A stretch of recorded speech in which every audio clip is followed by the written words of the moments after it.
pouring rain right now, as you can see. I'm like on a 40-minute drive to go pick up this 3D printer. So I thought it would be a good idea to get a 3D printer so I'm able to like 3D print little parts or like 3D design, AutoCAD design little stuff for like the bikes and like the cars. I just find myself needing little mounts and little tools all the time and like specialty stuff that I can easily design and 3D print. And yeah, I'm trying to drive here. But yeah, that I could easily design and 3D print. I was looking at some little parts and I found like 3D printing files online, and I was like, why am I gonna spend 50 or 40 bucks buying a bunch of these little things? Oh my god, radar detector. Buying all these little tools and little mounts and all these little things when I could just buy a 3D printer and just basically make everything myself. Oh my god, shut up. The printer that I'm going to get is an Elegoo Neptune Pro 3. So I actually had an Elegoo resin 3D printer before, and honestly, the resin 3D printers, they're not it. They're really messy, and like you have to like pour in the liquid resin, and then you have to like wash it in a special solution after it's done printing, and it's just super messy. And I ended up selling that thing a while ago. So this printer is a filament 3D printer. Like you can put different filaments and you can print in different materials and things like that, depending on what your filament's made out of. So yeah, I'm driving there right now, going to pick it up from Facebook Marketplace. Some guy's basically selling almost a brand new one with everything, with the whole kit that he barely used. It's kind of a drive, but I think it's gonna be worth it. For like $100, guys, a 3D printer, definitely gonna be worth it, because those two things that I was gonna order online that I found the 3D printer files for total to be $100 anyway. So I was like, might as well go buy a 3D printer and print it myself. It's gonna be like the same price pretty much, and I can use the 3D printer way more for other things as well. So yeah, so we're like 30 minutes away right now, as you can see. If I get the 3D printer, I'm gonna go ahead and show you guys. Hopefully it fits in the bucket seat right here. So yeah, let's go get this 3D printer, boys. I have one windshield wiper on too. Look at this. This is nuts. I can barely see anything. Crazy, boys. Look at this. And I'm on like our compound semi-slicks too in this pouring rain. So this is gonna be fun. Let's hope we make it. Look at this. Literally. Alright, so as you guys can see, the 3D printer has been secured. There she is, the Elegoo, and it works and everything.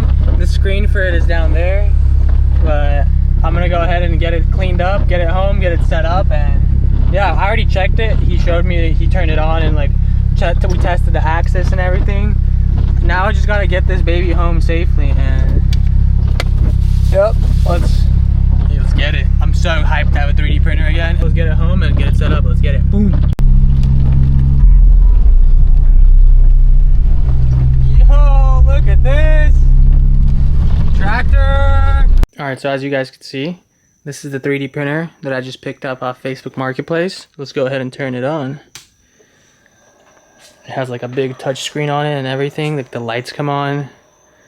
Look at that. From what I read, it's a pretty good entry level, like beginner entry level printer, and it prints pretty good quality for how much it is. Just for little parts around the garage and things like that. And like if I need any small things for the bikes or the car or for the race bike, if I need to design something real quick and print it up, or if there's already files that exist and I need to make like a little bracket or who knows, bro, like a bunch of stuff. There's a couple of things that I already found files for that are going to be super useful, and I won't have to buy them online. The guy gave me a little bit of filament, but it's like almost empty, so I'm going to probably order some more filament tonight. I still have to like calibrate it and everything.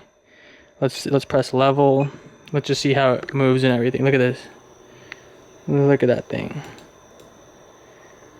Ooh. I think the printer leveled itself. I still have to figure out the settings and watch a bunch of videos on it. The guy said it's pretty much set up. I just have to figure out how to start printing. And I think you can either connect it to your computer with this cable, or you could put files on the USB. Just put them, or there's like a little memory card right here, if you can see. So he said there's some files on there. Might as well just try something out right now. All right, so as you can see right now, I'm calibrating and aligning the printer and like getting the surface all like leveled and like doing the initial zeroing and calibration. And I'm gonna have to like put a piece of paper in there and then somehow like level the nozzle. Because if you look, yeah, if you look in there, you see that little like pointy nozzle? That has to be like perfectly calibrated so the layers on your prints are like almost seamless. So yeah, we're gonna go ahead and let it finish calibrating all the points right here, and we're gonna try a test print. This thing is sick. Like, check this out. It's like a little robot. Got my yerba mate right here, just chilling in the lab. Got the bikies right here. All right, so basically when you're leveling it, there's like this friction test. You're supposed to like set the level of the nozzle. I got like an A4 piece of paper, and you're supposed to set it to where like you feel a slight drag of the nozzle on the paper when you move it back and forth. 2.22 millimeters. So where I have like a good slight drag. So I'm gonna keep it at that, and I think that should be good. Pull it through this little sensor. This is really cool. It will basically notify the printer if it's running out of filament and stop the print so it doesn't ruin it. Let's put out like 50 millimeters, okay. Oh, look at that. You can see it coming out, y'all. Look at that. Let's go ahead and load up the SD card with a little test print, and we'll send a little test print and see what happens. Alright, so I just started a random print. I don't know. It says motor keychain. So the guy that I bought it from gave me like a flash drive with a bunch of stuff on it that he already printed. So the print wasn't working, so I adjusted my leveling to 2.07 millimeters. It's a little looser now, so let's see if that works. It was picking up all the filament and like bunching it up. Oh, I think it's working. I think it's working, y'all. Look, I know you can't really see it right now, but look, there. Oh, you can see the keychain starting to form. Basically, I'm still gonna mess with like the leveling to get the layers perfect and to get it all smooth and like seamless layers on the prints. I figured out how to turn the light on. It's so sick. It has like a little light bar right there too. It's already like 37% done. It's literally dialed in right now. There's like nothing wrong with the print. The print's coming out perfectly fine. If you could see it right there. Boom. All right, guys, so the print is just about to finish up. Oh, there it is. It's done. Dude, I really don't know what this is. I just pressed a random file, but check this out, yo. Oh, this bed is like hot. And it's supposed to like pop off. There it is. Look at that. What is this? I think it's supposed to spin. Here, hold up. Alright guys, so I'm printing the other file thing. I figured out what this thing was. So these are supposed to be the pistons on either side, and it's like a flat plane, like a Subaru engine basically. It looks like this. It has the flat crank, and if you can see when I move this, the pistons move back and forth. Pretty dope. It's like a little engine, like an H engine. It's like a boxer engine. There we go. So yeah, this is supposed to be like a boxer engine, and when you spin it, the pistons move in the cylinders sideways that way. Pretty cool. But we're printing something else now, so let's see what that is. Guys, look at this little whistle that it printed. It's like a tiny little whistle. You just blow in this. Listen to this thing. Here. Look.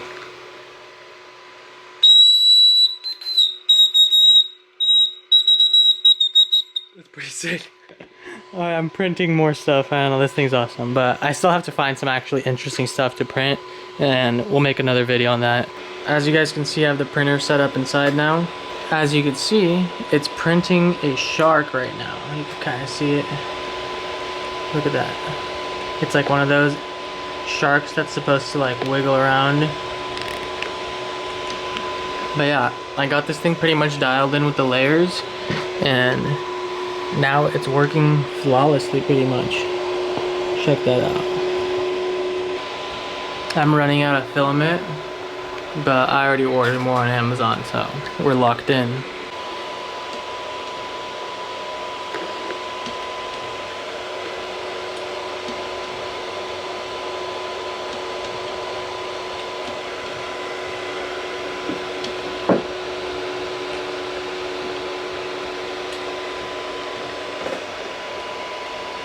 Alright, so guys, the print literally just finished.